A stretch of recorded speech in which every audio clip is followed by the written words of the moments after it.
তো হ্যালো বন্ধুরা, আজকে আবার চলে এসেছি নতুন একটা ভিডিও নিয়ে। আজকে চলে যাবো শিলিগুড়ি সেন্ট্রাল অডিটের কাজে। কলকাতা এয়ারপোর্ট 1 নম্বর গেটের থেকে আমাদের বিকেল 5:30টায় বাস রয়েছে। আমরা এখন ডিউটি শেষ করে তার উদ্দেশ্যে বেরোবো। এটা কোম্পানির রুম থেকে আমি যাত্রা শুরু করব। তো এখন ফ্রেশ হয়ে তার উদ্দেশ্যে বেরোচ্ছি। তো আমরা সবাই বেরিয়ে গেছি।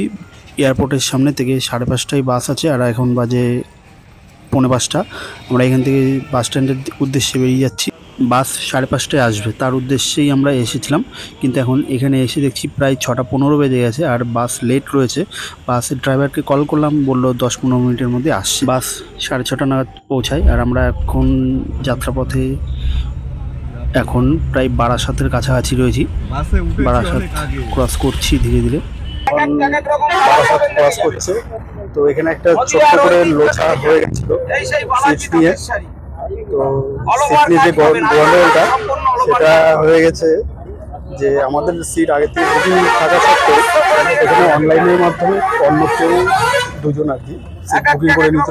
তো সেই নিয়েই সমস্যা চলছিল। আমরা দমদম এয়ারপোর্ট থেকে উঠে বারাসাত কলোনি মোড় পর্যন্ত বাতুর ঝোলা টাইপের হয়ে লাগেজ নিয়ে ঝুলতে ঝুলতে এসে সেখানে গিয়ে সিট কনফার্ম হয়। তারপর আমরা আপাতত স্লিপার বেডের ওপরে উঠে রয়েছে। তো এখন আমরা শিলিগুড়ির উদ্দেশ্যে NH-12 ধরবো। ধরে কাল সকাল 8টা নাগাদ বাসের অ্যারাইভিং টাইম রয়েছে। আমরা এগোচ্ছি। তো রাত বাজে এখন 10টা। এখন আমরা এসে পৌঁছেছি কৃষ্ণনগর। এখানে কিছুক্ষণ হোল্ড করবে, করার পর এখান থেকে আবার চলবে। আবার কোথায় গিয়ে দাঁড়াবে কোনো ঠিক নেই। এখানে সম্ভবত রাত্রবেলার খাবারের জন্য হোটেলে যেতে হবে।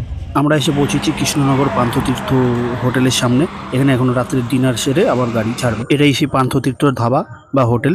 এখানে সমস্ত শিলিগুড়ি রুটের বাস এসে দাঁড়ায়। আর এই হচ্ছে টয়লেট, যেটা পান্থতীর্থ হোটেলের পাশেই রয়েছে। আর এখানে খাবার আগে কাউন্টার থেকে টোকেন নিয়ে সেখান থেকে আপনাদের খাবার অর্ডার করতে হবে। সব মিষ্টি 15 টাকা। সারা রাত বাস জার্নি করার পর সকালবেলা ঘুম থেকে চোখ খুলেই দেখি যে আমরা ইসলামপুর মানে উত্তর দিনাজপুরের কাছাকাছি প্রায় পৌঁছে গেছি।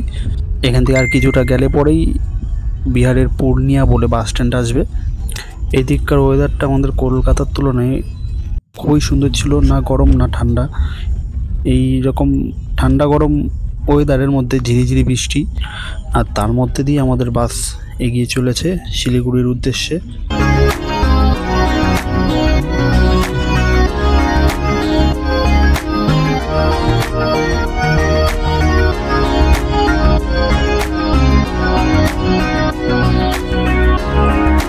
আমরা এসে পৌঁছেছি বিহারের পূর্ণিয়া গ্রামের বাস স্ট্যান্ডে। এখানে বাসটা 10 মিনিট দাঁড়াবে, তারপর আবার মানে শিলিগুড়ির উদ্দেশ্যে বাগডোগরার উদ্দেশ্যে এগিয়ে যাবে।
দিনাজপুর ক্রস করতেই দেখা গেল রাশি রাশি চা বাগান। ডান দিক বাঁ দিক চারিদিকেই চা বাগান। সকাল 8টার জায়গায় 10:30 নাগাদ আমরা শিলিগুড়ি পৌঁছে গেছি। তো আমরা শিলিগুড়ি পৌঁছে গেছি। এখন রুম ঠিক করে মুখ ধুয়ে রেডি হচ্ছি। আমরা টোটো রিজার্ভ করে 6 জন চলে যাচ্ছি ডিউটির উদ্দেশ্যে। তো আবার দেখা হচ্ছে অন্য কোনো দিন অন্য কোনো ভিডিওতে।